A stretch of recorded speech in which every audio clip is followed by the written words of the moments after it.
Welcome to Gospel Tangents, the best source for Mormon history, science, and theology. I'm Rick Bennett. We're going to talk more about Benjamin F. Johnson.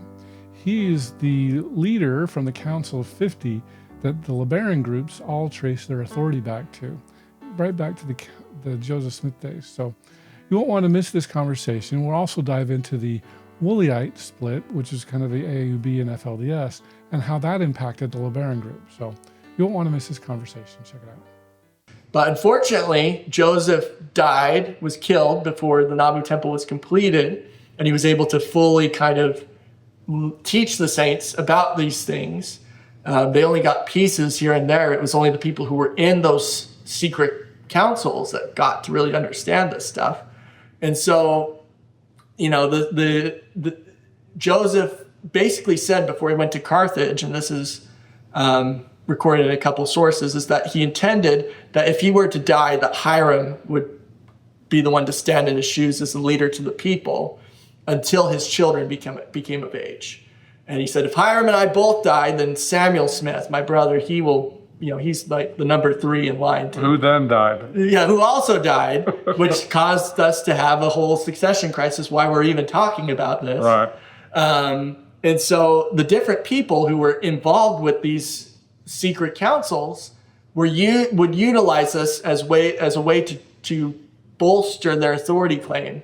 And oftentimes, I believe the apostles just kind of kept it really simple for the lay saints who didn't have any idea about all of this stuff that had gone on in the Council of 50 and in the Anointed Quorum. They just simply conveyed to the saints that they, and not Sidney Rigdon and not James J. String, held all the authority that was necessary to keep everything alive that Joseph was starting. But what's fascinating is the apostles weren't the only ones who got that authority. There were lots of others who got it. And so you had, Lyman White going to Texas, starting his church. You had Alpheus Cutler starting his church in, I don't remember where. 1853. Yeah. Yeah. Was it in Iowa? I think he relocated, yeah. I think, at some point. The church is in Independence now, but I think it was Iowa. Yeah, and there were a number of other members of the 50 who were trying to kind of exert an authority claim, that like James Emmett tried to say that, I have all this authority as a member of the 50. And Peter Haas in 1849 kind of complains. He says, 12 men have swallowed up 38, is what he said about how the church. And what Brigham Young kind of said is that, if the kingdom was thrown into the hands of the 70s, they couldn't handle it, and neither could the 50s. So he said the quorum of the 70 couldn't manage the leadership of the church, and neither could the Council of 50. And so he felt it was a practical reason that the apostles kind of had to step forward and manage things. And what George A. Smith, who kind of became the main one articulating that the Council of 50 was just a political body, and he put that in the history of the church. He actually inserted a statement in the 1850s saying that when Samuel Smith died, that George Miller and Alexander Badlab came to him and said that the Council of 50 needed to be called together to reorganize the church.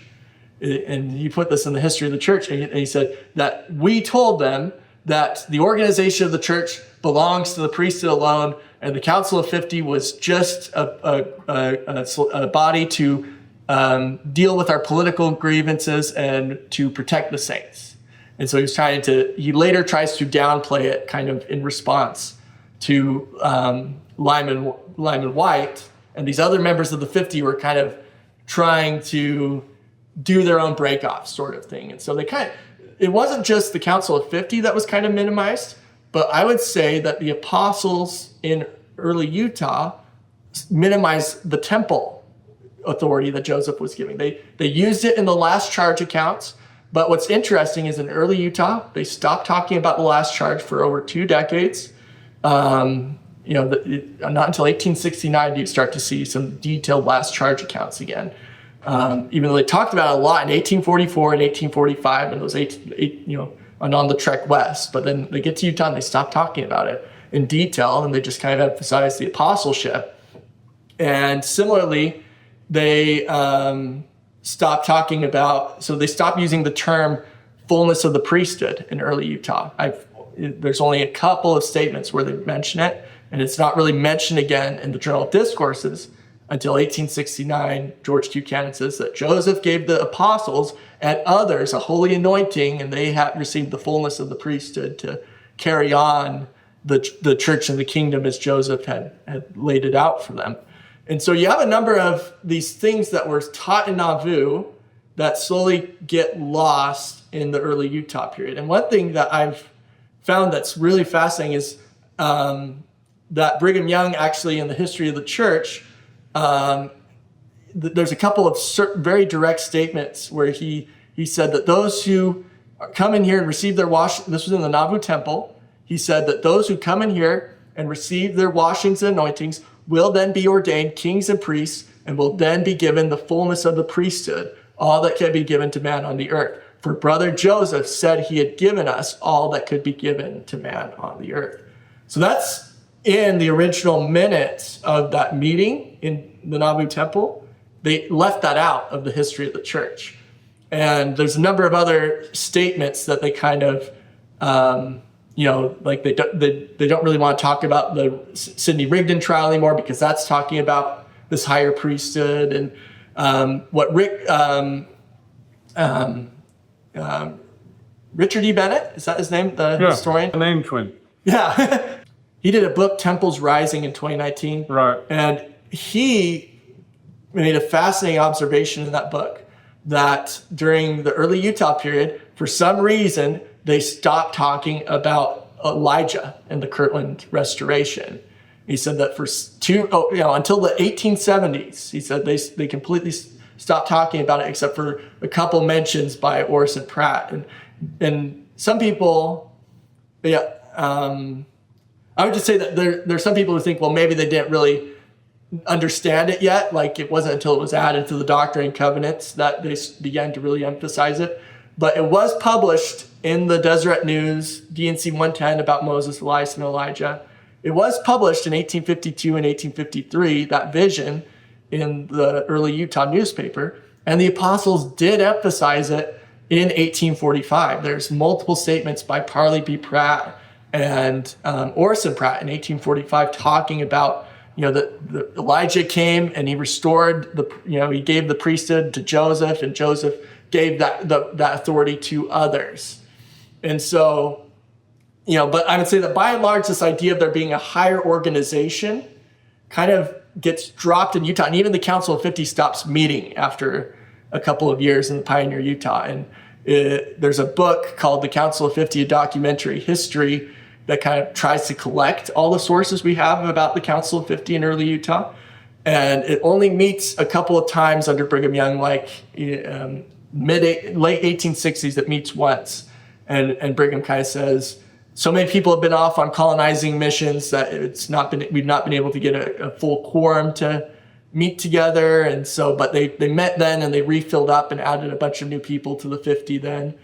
But then it doesn't really meet again until John Taylor in the early 1880s gets revelations that he needs to try to get a bunch of the different things that Joseph was doing that had been kind of forgotten or kind of discontinued going again. And so he got a revelation to try to reboot the School of the Prophets is one of the things that John Taylor received, and another revelation to get the Council of 50 going again. And so it meets for a short, for a time again during the 1880s, but then the Council of 50, after John Taylor goes into exile in 1885, it doesn't meet again after that. And no church president after that ever reconvenes the Council of 50. You just have Franklin D. Richards in the mid-1890s says, maybe we should be doing our political stuff involving becoming a state. Maybe we should have the Council of 50 meet to be involved with these, political things that we're doing. And so there was one guy in the 1890s who kind of suggested maybe we should get going again. And then the last person who tried to call for the Council of 50 to be reconvened was actually John W. Taylor in 1911, when he's about to be put on trial for continuing plural marriage, unauthorized. And what happens is he apparently wrote a letter to Joseph F. Smith, who was the church president, saying, demanding that he reconvene all available members of the kingdom of God to protect him in his rights and liberties that, people are violating are one of the foundational principles of our religion of people having the free agency to, and he's obviously talking about his free agency to keep living plural marriage, right? And so he writes a letter to Joseph F. Smith trying to get him to reconvene the Council of 50. And John Henry Smith, another apostle, writes in his journal that John W. Taylor came in wild, and he was demanding Joseph F. Smith reconvene the Council of 50 to protect him from the 12.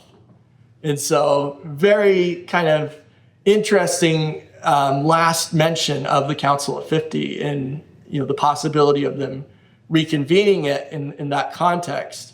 And what Joseph F. Smith actually wrote at the top of the letter requesting him to do this was he wrote, "Request not granted. I find it absurd." And so he signs JFS. And so the Council of 50 goes defunct after that. The last living member of the Council of 50 was actually Heber J. Grant, who was added in the 1880s under John Taylor. And he meets with there was one other guy, one of the Richards, I forget which Richards it was, but one other guy who was in the council in the 1880s was still alive, and they met in like the 1930s, if I recall, and they read the minutes because they're like, this is an organization we used to be a part of, and they were just kind of reminiscing on history, basically. And so, it's kind of lost. And what's interesting is that Benjamin F. Johnson, he was a close friend of Joseph Smith. He was taught about the temple ordinances by Joseph in his lifetime. He, if you read his autobiography, A Life's Review, I don't know if you've read that or not.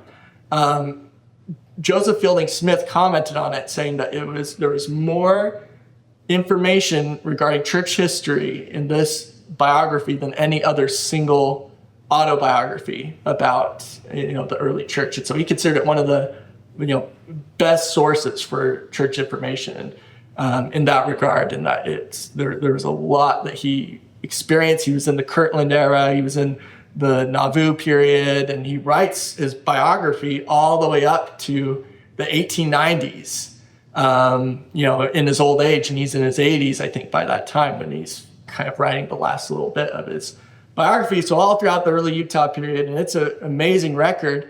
But in there, he gives an account of the last charge, and he talks about Joseph committing, Joseph not only taught him about plural marriage from the start, and that Joseph asked him for some of his sisters to be plural wives, but he says that Joseph taught him about all these, about endowments, about the garments. He said that Joseph showed him his temple garment and said it was a pattern after the pattern that was given to Adam and Eve. And so it kind of a fascinating account of Joseph teaching about the garment in its original Nauvoo context.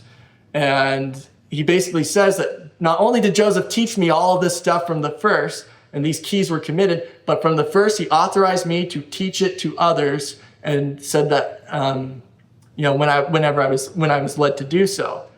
So Johnson in the 1890s is trying to talk about the Council of 50 in some of the records that we have, where he's writing these accounts of the last charge. He's writing to different people about the Council of 50, and then finally in 1903. The first presidency writes a letter to him wanting him to write, about his early church experiences for them on historical matters. And in that letter, he gives another account of the last charge. But what's interesting is he said there were other things that Joseph taught to us in this council that I am not at liberty to write, but if I had your ear, the prophet Joseph once told me that, Benjamin, those things that have been committed to you, you are authorized to commit them to others when you are led to do so by the Holy Spirit. And so, Johnson is basically claiming exclusive secret knowledge, from Joseph Smith in this letter on behalf of the First Presidency for history matters. And so the question comes down to, he was very invested in the Council of 50. Did anyone ever make any claim to Benjamin F. Johnson passing on special knowledge or giving any sort of peculiar claim that ties back to Benjamin F. Johnson? And he basically, in these writings, emphasizes that he's the last living original member of the Council of 50. He repeatedly emphasizes that in these writings. And, the only claim that seems to ever stem from him is the peculiar claim from the LeBarons, who were a grandson of Benjamin F. Johnson. And so that's kind of giving you this historical wow, that was long context that kind of segues from Benjamin F. Johnson to the LeBarons. Okay. So Benjamin F. Johnson's the last living member of the Council of 50. He claims authority from Joseph Smith. And then, so how do we get to the grandsons? So what the family claims is that it's interesting. They're grandsons of Benjamin F. Johnson. Was this Alma Dare? Yeah, Alma Dare LeBaron, the father of the LeBaron family. He's a grandson of Benjamin F. Johnson. He's also a grandson of Esther Johnson LeBaron. So one of Benjamin F. Johnson's sisters, who basically Johnson says that Joseph wanted her as a plural wife, but she was already engaged to be married to a LeBaron, and so Joseph kind of said, well, it can, it'll all work out, is what kind of Joseph kind of said, according to this account by Benjamin F. Johnson. And so what the LeBaron family tradition kind of was is that they were supposed to be children of Joseph Smith's in eternity. There was kind of this concept in Nauvoo and early Utah of Levirate marriage, the Old Testament practice of children being raised up to a deceased brother in the Old Testament context, but it was applied in the context of eternal marriage, where Joseph's plural wives were married to other men after Joseph's death. The widows, like Brigham Young and Heber C. Kimball married the most, but there were other men. And the idea was that the children, because the wife was sealed to Joseph for eternity, would be considered Joseph's seed in eternity. And what's interesting is Heber J. Grant was one such example of somebody who was considered a spiritual seed of Joseph Smith, in as much as his mother, Rachel Ivings, I believe is his mother. Ivings, yeah.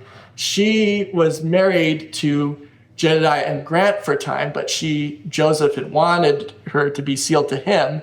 And so Brigham basically said that you can be married to Jedediah M. Grant, but you were going to be eternally sealed to Joseph Smith. And so Heber J. Grant has this fascinating story in the mid-1880s.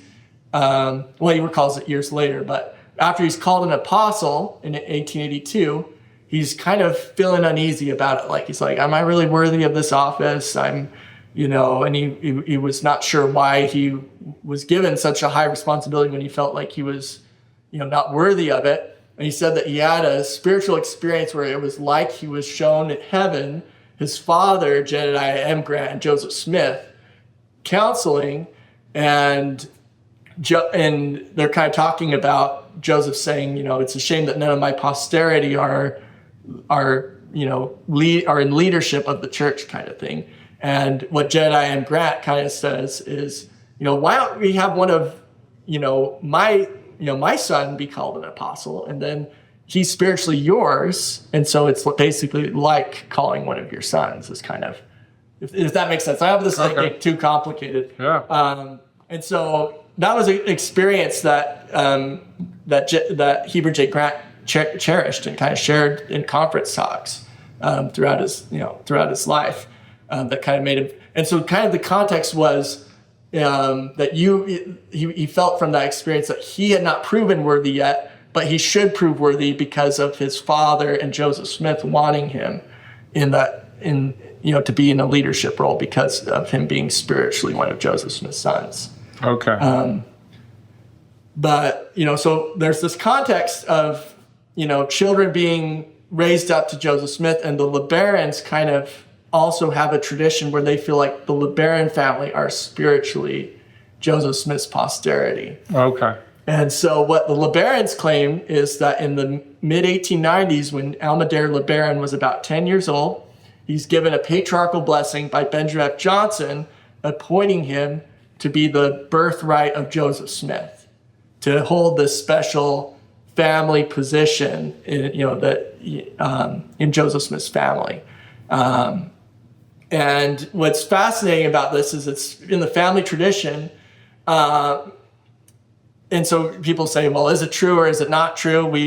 There's antagonistic accounts saying that Johnson did give him that blessing, and Johnson said that, he was, the Spirit the Spirit directed him to give it, that he didn't.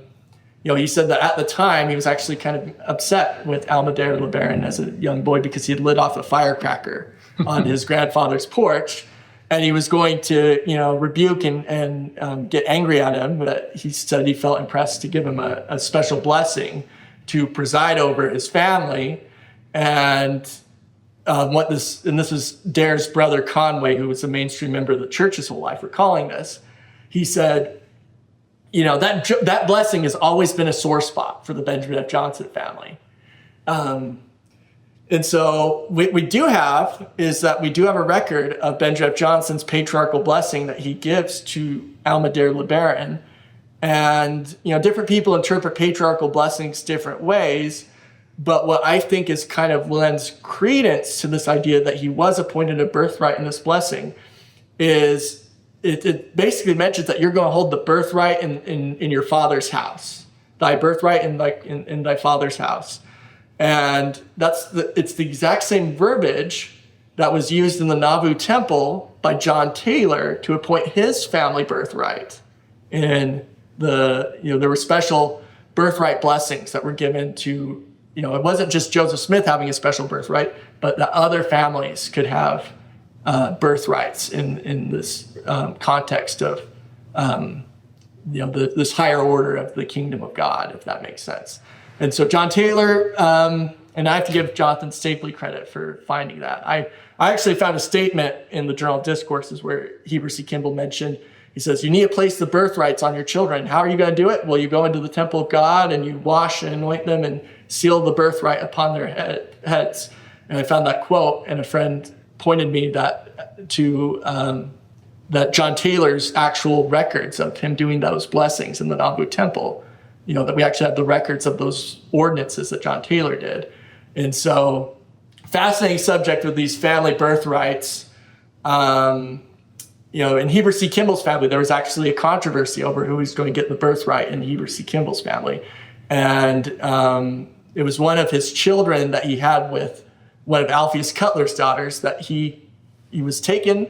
He was raised outside of Utah Mormonism, but then he converted to the church in Utah. When he was passing through, he ran into his father, Heber C. Kimball, and Kimball teaches him the gospel and converts him, and he becomes a faithful bishop in the church and lives plural marriage. His name was Abraham Alonzo Kimball, and in the 1880s, they were kind of saying, we need to figure out who the birthright is for the Kimball family for temple work, because the birthright, the person who holds it, has special authority to authorize the temple, to be in charge of what proxy work for the dead needs to be done for a family in the temple. And so they were like, we need to appoint a birthright. And basically, Wilford Woodruff privately takes Alonzo aside and gives him a blessing saying that you're going to, be the birthright of your father. And then John Taylor calls a family meeting of the Kimball boys, and all the boys agree for Alonzo to receive to be the birthright of the Kimball family. And so you have this idea of these birthrights over, different families in early Mormonism, and that kind of shows up. I mean, it's not something that you hear about today, right? It's something that's kind of lost and forgotten concept. Okay. And similarly with like the concept of kings and priests and this, idea of there being authority over the church is kind of something that's not really understood well today. And, you see all these concepts kind of show up in Almader LeBaron's kind of claim. So he claims that he was given this birthright of Joseph Smith when he was 10 years old, and then that Johnson, near his death, kind of, shortly before Johnson dies in 1903 to 1905, he basically charges him that he's going to carry on the kingdom, and the family says that he confers upon him, all the priesthood that that Johnson had received from Joseph Smith is what the LeBaron family goes. And so that's kind of the basis of the LeBaron claim. And it's kind of tricky historically to track down what's myth and what's history when you're, same with Woolley history, like there's a lot of mythos that's kind of conflated with history. Mm-hmm. And, some of the best works, unfortunately, one of the best sources is, the family's own history, the LeBaron story, which is written by Verlin LeBaron, who became the head of the Mexico LeBaron Church after Joel was killed by Ervil. Okay, yeah, that's where I wanted to check. So Amadeo LeBaron sounds like 3 sons. He has a lot more than that, but... three sons who become leaders. Yeah, so Ervil, Joel, and Ross. Are those kind of the big 3 that we should focus on? So in Dare's lifetime, the big controvery was over... He went by Dare, not Alan? Or not Alma, yeah. Alma? Yeah, he went by Dare, was kind of his, his middle name was kind of used as his, more, his nickname, I guess. So in his lifetime, he basically said that Johnson kind of taught him a lot about how plural marriage needed to continue no matter what, and also told him to try to raise his family down in Mexico. And so that's kind of what Dare kind of spent his life trying to do, was trying to establish a colony in Mexico. And he raised his family down there. He entered into plural marriage in the 1920s. Because didn't the Woolley group also go to Mexico? There was actually interaction between the LeBarons in Mexico. So what's interesting is, Dare basically says he's given this authority, but that he was charged to kind of keep it a secret until the time came for it to be publicly revealed. So it's a very interesting, almost counterintuitive thing to have an authority claim that is supposed to be kept secret, right? It's kind of the very interesting thing. And so he we don't have really a whole lot of records of him talking about it in his lifetime. We just have people recalling, and it's not just the family recalling, but even antagonists like Margarita Bautista, who said he was friends with Dare when early on in life. And Dare actually talked about how he and Bautista were good friends, when they were both very young in their 20s. And they would stay up long nights into the wee hours of the morning talking about the gospel. And Bautista says that he does remember between 1910 and 1913 that Dare told him about receiving some sort of special, authority claim. This guy, and he said that Bautista didn't accept it. He didn't believe in it, and he didn't follow Dare. And so he makes a good kind of a hostile or antagonistic witness to the fact that Dare was talking about it within 5 years of Benjamin F. Johnson dying. He's kind of making an authority claim. And that's kind of, in contrast with the Lord Woolley story. So did it just skip over Dare's father? Yeah, that's kind of what is his father, Benjamin Franklin LeBaron. He actually said that he was encouraged by an apostle in 1900 to go down to Mexico and live plural marriage, but the wife kind of backed out. And so he didn't end up getting to live plural marriage. And he kind of writes in his autobiography, maybe I wasn't meant to live the higher law, is kind of what. And so he's you can kind of see this bridge between, the early Mormonism and fundamentalism, the proto-fundamentalism. That's kind of this bridge here. I mean, Benjamin Franklin LeBaron was always faithful in the church. And I believe he was a patron. In the LDS Church. Yeah, in the LDS Church. Same with Benjamin F. Johnson. I don't think Johnson, he didn't ever schismatize or break off from the church. He tried to stay faithful. And he died in the early 1900s? Yeah, 1905. 1905. with Benjamin Franklin LeBaron, one of the things that you would say would be a quasi-fundamentalist thing is he wrote a statement in 1940, a notarized statement about how important the original garment pattern was and how distressing it was that the church introduced changes to the pattern under Heber J. Grant. And so, and he was kind of saying that his mother told him the original pattern was revealed by an angel to Joseph Smith. And so that's kind of a similar kind of, that's one of the things that a lot of fundamentalists will emphasize, right? Is for sure. Original garment. And so... And they're changing it again. So Dare is kind of quiet about his claims, but you have a number of sources of people saying that he's, talking about it, and so he goes down to Mexico he enters into plural marriage in the early 1920s. And after that, there's basically the threat of prosecution in the state of Utah for polygamy. And so he takes his family immediately down to Mexico and basically spends the rest of his life trying to carve out a little homestead for himself down in Mexico. And it's very difficult for him, not just because it's a different language, different country, different culture, but also because he's excommunicated from the church for entering into polygamy.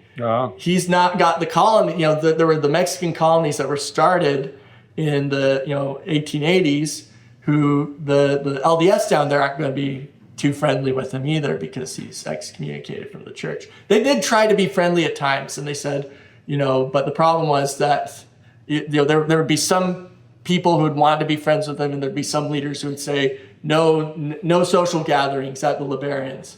And one of the people who was interviewed by Lyle O'Wright, who wrote probably one of the best histories on the LeBaron story that's been written, that's been published to date.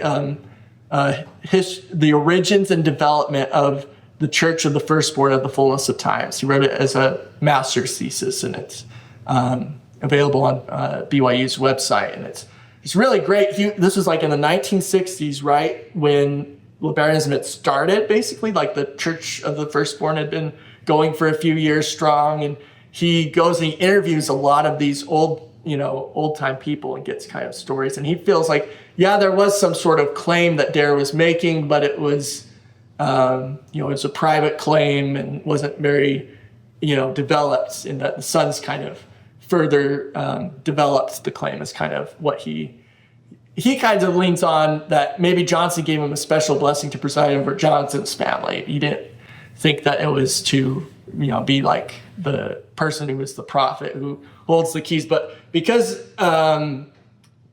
Dare was kind of quiet about his authority claim, that's kind of why there is some ambiguity there. We don't have any there's only one first-hand letter that I'm aware of by Dare, and it was in 1939, basically talking about Johnson teaching in plural marriage and as being necessary for the highest exaltation, is what he writes in this letter in 1939.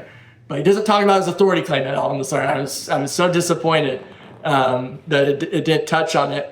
But because he was secretive, there's been different unpublished biographies that have been attempted on him. Like his daughter wrote a biography of him called The Silent Prophet. And she in there emphasizes Dare telling them that we need to keep different experiences he's had private and sacred until, until a future time, basically.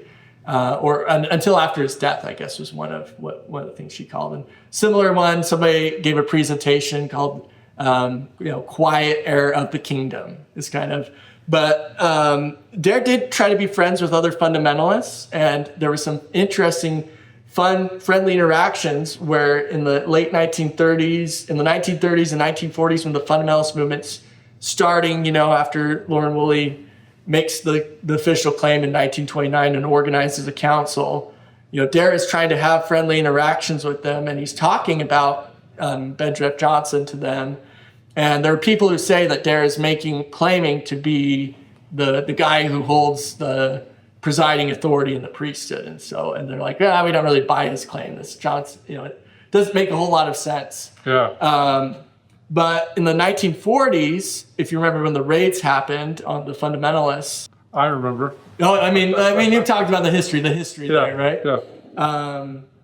Yeah. Dare actually invites the fundamentalists when they get out of prison to say, why don't you come down to Mexico and come live on my property, and it will be like a refuge for you where you won't have to fear getting arrested and sent back to prison like you will if you run that risk if you stay in Utah, right? Yeah. And so there was some interesting interactions between the other fundamentalists and Dare, and that was about 1945. And so, and basically they come down to live on his property in Mexico, and then immediately there starts to be kind of friction over who held higher authority sort of thing going on. I wonder why. And the Woolley Council are trying to say that, the LeBaron side of the story is that the Woolleys were trying to make Dare consecrate his property to them, is kind of what the LeBaron side of that conflict said. And Dare's like, I'm not going to, I have higher authority than you, is kind of what Dare's rebuttal to them is. And the Woolley side of it is they say, we were invited down there, we built houses, and we were starting to build some adobe houses. And Dare basically said that, you're welcome to stay here, but you have to accept that I am the man who is the head of the kingdom of God on the earth. And so they said, well, then you go ahead, and they parted ways after that. And so it was a very brief kind of interaction that kind of left some sour feelings, but I do think that generally Dare did have friendly interactions with other fundamentalists. There's a number of sources that talk about him continuing to have... Because Rulin Allred ends up in this story too, right? So Rulin was one of the ones who goes down there to Mexico. Oh, okay. And Rulin actually... I have been working on my own history, compiling all these sources, because I feel like there hasn't been a real... Lyle Wright wrote his thesis in the 1960s. And history's come a long ways, since there. And so I've been working on my own history, kind of compiling all the different sources, and it's not quite a documentary history, but it's more of a laying out the, all the sources so that people can have access to, the chronology of that. So you've got, I guess technically Rulin was still part of the Woolley-ite group. The Woolley group hadn't split yet at that point when they went down to Mexico. What became three groups? So you've got the Blevarans, you've got the Woolleys, kind of FLDS, and then you've got the Rulin Jeffs AUB kind of group. Yeah, when the split happens, and that's the early 1950s, is when, it hasn't really, there starts to be tension, right, when John White Barlow died. It's in the late 1940s, I think 1948, if I'm remembering right. I could be wrong, 1948, 1949, but after him, Musser becomes the next guy in charge of the council, and the rest of the council member, and he wants to call Rulin to be in the council. Right, and jump the seniority line. Yeah, and the other council members aren't happy about him wanting to call Rulin, and they kind of shun Musser and kind of treat him like he had a stroke. Even he was an old guy. He was really old when he became the leader of the fundamentalists. And he had already had a stroke and was kind of, already had some health problems by that time. And Rulin was his doctor. Yeah, Rulin was his doctor. And so the old council's perspective was maybe there was some sort of manipulation or, favoritism where Rulin kind of manipulated his way to being appointed. And Rulin obviously denied that. Rulin said, I told him no. And Musser said, no, the Lord's telling me you have to be called. And so the old council the rest of the council kind of shuns Musser. And so, and then there's probably three different issues that were going on at the same time. There was the calling of Rulin Allred and also Margarita Bautista. There was a lot of different factors that led into the split. And I'm not a Woolley-ite, and so everyone has their biases, but basically the three big factors I think that kind of played into it were Musser wanted to call new apostles, and the old apostles weren't okay with the new apostles. That and one of the principles was that it needed to be unanimous for the calling to be, accepted. And so that was the first issue. The second issue was you start to see the origins of placement marriage starting in the late 1940s. And one of the things that happens, and I believe there's a certain Jessup that had, I'm going to remember his name in a second because his diaries are very important. But basically, he had his, one of his daughters kind of taken and married to a man down. Was it Joe Jessup? Joseph Lyman Jessup. There we go. Joseph Lyman Jessup. And he'd be called as an apostle by Musser later on. But he has a daughter kind of taken and sealed to a guy without his consent down there. And Musser comments on that the priesthood must certainly be out of order. And so you start to have the placement marriage issue, which the AUB is, Musser feels is, wrong, going in the wrong direction, right? Especially marrying younger girls without parental consent, especially. Right. And so that was the second issue that was coming up. And then the third issue was that, that Musser came to kind of believe in some of his close friends that because he had his second anointing and none of the other apostles that were called apostles by Loren Woolley had their second anointings, that Musser had higher authority than the other apostles. And that starts even when the guy before Musser, John Y. Barlow, is still alive, and they're talking about, can John Y. Barlow be the preside over Musser if Musser has this and John Y. Barlow doesn't? It's kind of one of the things that comes up in these questions. And Musser always didn't try to fight John Y. Barlow, but he just kind of began to believe that having that authority as a king and a priest gave him higher authority than just being called an apostle. And the FLDS side of the split kind of is no, we don't really care about that stuff as much as we're apostles, we have full authority.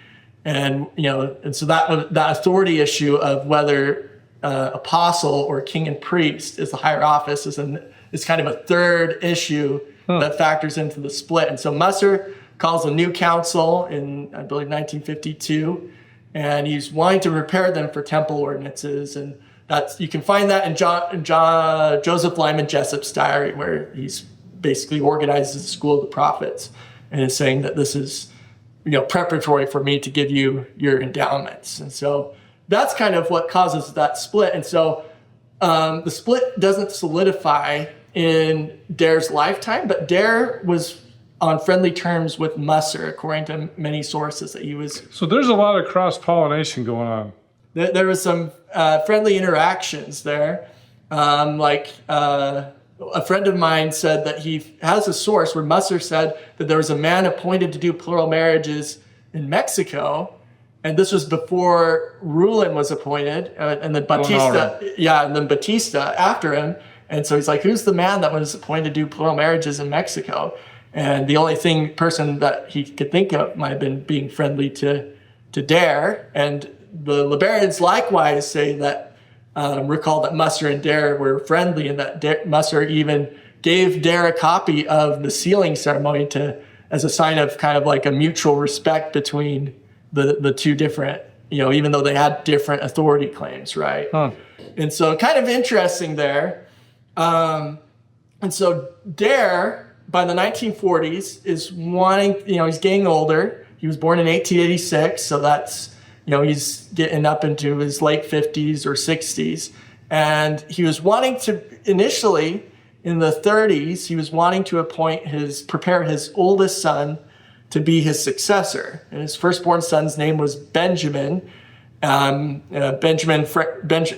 think he named him Benjamin F. LeBaron, same name as his own dad, I guess. So it's kind of confusing when you have a lot of overlap in names. But Benjamin basically is ordained by his dad. He says he was ordained when he was 20 years old, and that immediately afterwards, Benjamin starts to have mental episodes, and he starts to claim to be the one mighty and strong. And one of the stories about him is that he halts traffic in Salt Lake in an intersection to do 200 push-ups or something to prove that he's the one mighty and strong.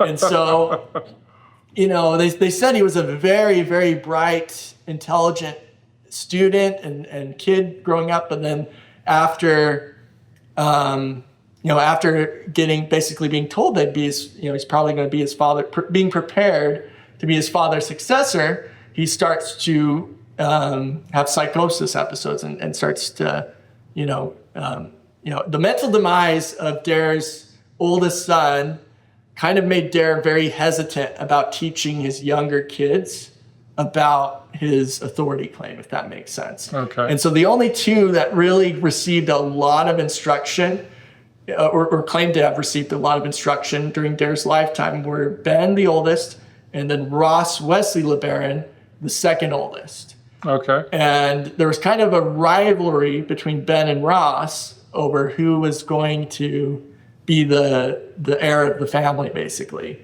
And one of the sisters, Esther LeBaron, who wrote some good historical stuff, she recalled that, she just kind of assumed that every family in Mormonism had some sort of rivalry over who was going to get the birthright kind of thing. She didn't realize that it was kind of a unique thing for, that they were dealing with there. And because she had no idea about her father, she said she knew her father had some sort of, calling and to be like Abraham, but she didn't know the details and didn't really think about the priesthood. It didn't dawn on her until later. I hope you enjoyed our conversation with Jacob Vidrine from the Church of the Firstborn.